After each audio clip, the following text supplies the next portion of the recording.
My name is Eva Shaw. I've been a type 1 diabetic for 57 years.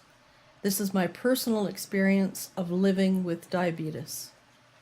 I will briefly present the following: my childhood, interaction with Dr. Charles Best, teen years, family life, professional life, a day in the life of a diabetic, complications, and social stereotypes.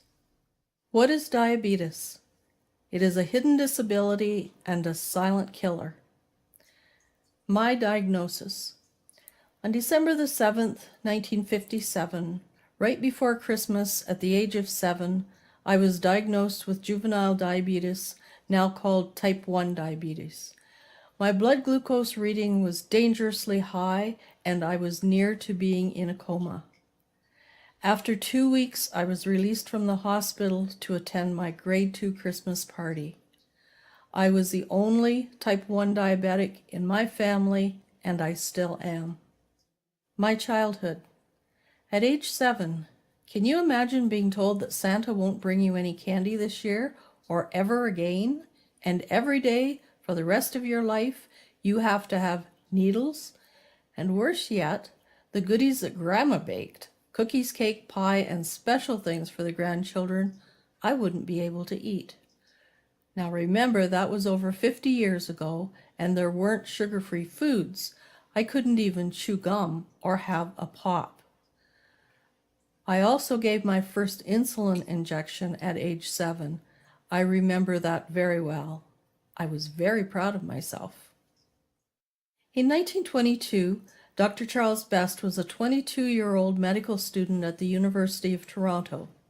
He worked as an assistant to Dr. Frederick Banting and played a major role in the discovery of the pancreatic hormone insulin, one of the more significant medical advances enabling an effective treatment for diabetes. In 1923, the Nobel Prize Committee honored Dr. Banting with the Nobel Prize in Medicine, which he shared with Dr. Best. In 1952, Dr. Best founded the Canadian Diabetes Association. Age 11. I wrote a letter to Dr. Charles Best in my very best age 11 handwriting. I don't have the letter I wrote, but I do have the one I received back from him. From the University of Toronto, Charles H. Best Institute, Toronto 5, Canada. March 30th, 1961. Dear Eva Lou, thank you for your nice letter of March 20th. I think it was extremely good of you to give me so much news.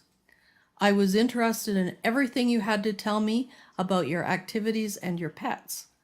We have a golden Labrador called Dr. Luke. He is a splendid watchdog and we're all devoted to him. I was sorry to hear that you had a reaction last week and hope that you will be very, very careful about your exercise and diet so that you will keep well. You are perfectly right in saying that diabetics are almost the same as anybody else. They do, of course, have to pay particular attention to their diet. Here at our institute, we have several diabetics who are carrying on research, and I can assure you that they are among the most hardworking and active members of our group. You ask why Dr. Banting and I invented insulin when we were not diabetics ourselves. The answer is that for many reasons, we were both very much interested in this condition. The knowledge that insulin helps you and millions of others the world over is about the most satisfying thing that anyone could wish for. Thank you again for your letter, and I hope that you will have a very happy Easter. Sincerely yours, Charles H. Best.